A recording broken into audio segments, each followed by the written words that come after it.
Do you remember the feeling of being in that room? I do. What did you feel? Scared. The only way for me to get out of there was basically what they wanted. So I got angry, and I went boom. The most damning piece of evidence against you.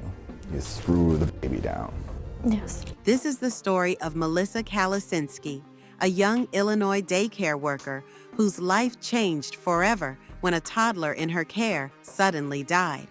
On January 27, 2012, the case of Melisa Calusinski reached a dramatic turning point when a Lake County, Illinois jury found the 25-year-old former daycare worker guilty of first-degree murder in the death of 16-month-old Benjamin Kingen. The conviction stemmed from an incident on January 14, 2009, when Calusinski, then 22, was working as a teacher's assistant at the Miney Subi Daycare in Lincolnshire, a suburb of Chicago. That afternoon, she was alone in a classroom with Benjamin and other children when she noticed the toddler was unresponsive and foaming at the mouth. Emergency services were called, and Benjamin was rushed to the hospital, but he was pronounced dead about an hour later. An autopsy conducted by pathologist Dr. Upal Choi revealed what he described as a massive skull fracture and internal bleeding. Injuries, he said, were consistent with being caused by strong force just hours before Benjamin's death. There were no visible external wounds, but Choi concluded the injury had been inflicted by another person.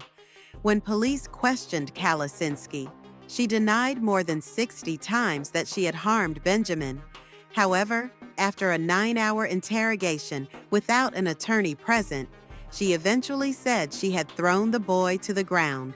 That recorded confession became the centerpiece of the prosecution's case.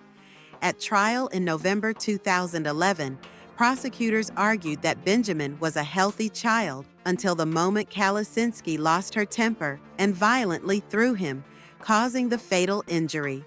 Choi testified to the skull fracture he said he saw, and Dr. Manny Montez, a consulting pathologist, told the jury he had personally felt the fracture with his hands.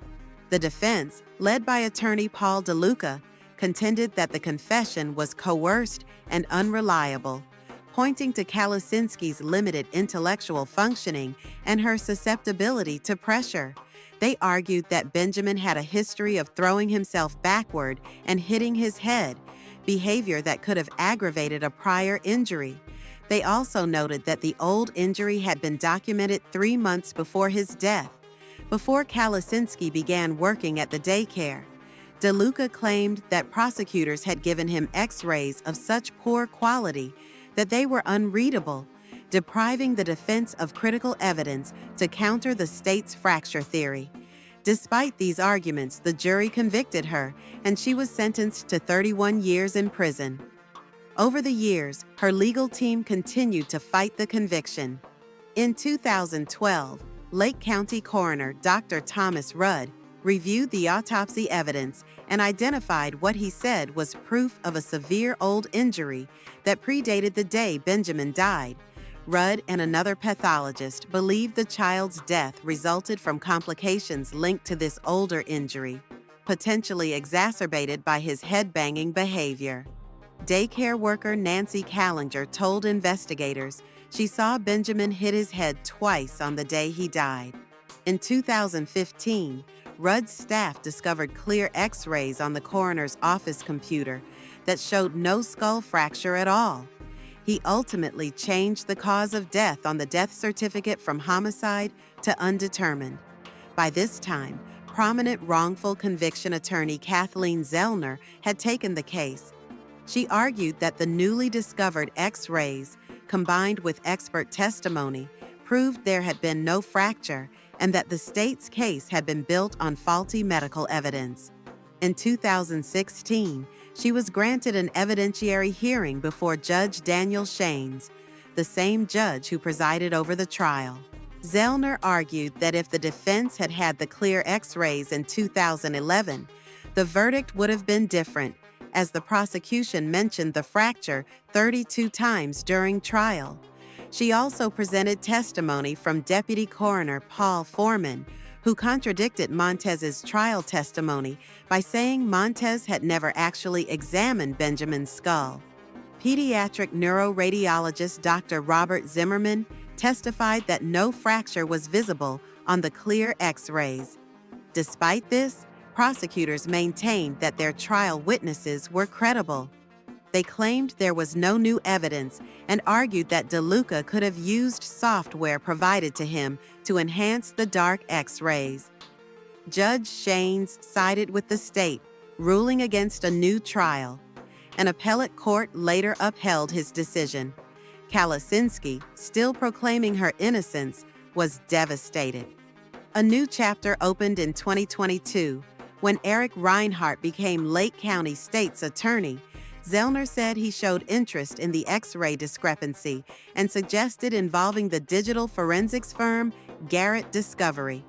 Their investigation concluded the original defense X-rays had been manipulated to appear dark and unreadable. Andrew Garrett told 48 Hours there was no innocent explanation for the alteration. However, despite an initial meeting where Reinhart appeared outraged, no action followed. By April 2024, Zellner filed a clemency petition to Governor J.B. Pritzker, seeking either exoneration or release for time served. A hearing before the Illinois Prisoner Review Board was set for July 2024. Zellner, DeLuca, Garrett Discovery experts, and Yale psychologist Catherine Thomas testified on Calusinski's behalf. Thomas and psychiatrist Alexander Westphal had diagnosed Calusinski with borderline intellectual functioning and PTSD, conditions they said made her especially vulnerable to giving a false confession. However, 2 Lake County assistant state's attorneys and Benjamin's parents spoke against clemency, expressing their belief in her guilt. Days before the hearing, Reinhart sent a letter opposing her release, stating there was no new evidence and no proof of innocence. On July 9, 2024, Zellner made her case before the board, but the outcome now rests with Governor Pritzker, who faces no deadline to decide. For Calusinski, who has served 16 years of her 31-year sentence, the fight continues. In her own words to 48 Hours, she pleaded, "Just please look at my case. I didn't do this." The story remains a deeply polarizing one, a case where a child's death, disputed medical findings, a contested confession, and questions about evidence handling have left lingering doubts about whether justice was truly served. If you enjoyed this video, subscribe to our channel and hit that bell icon for more interesting videos like this.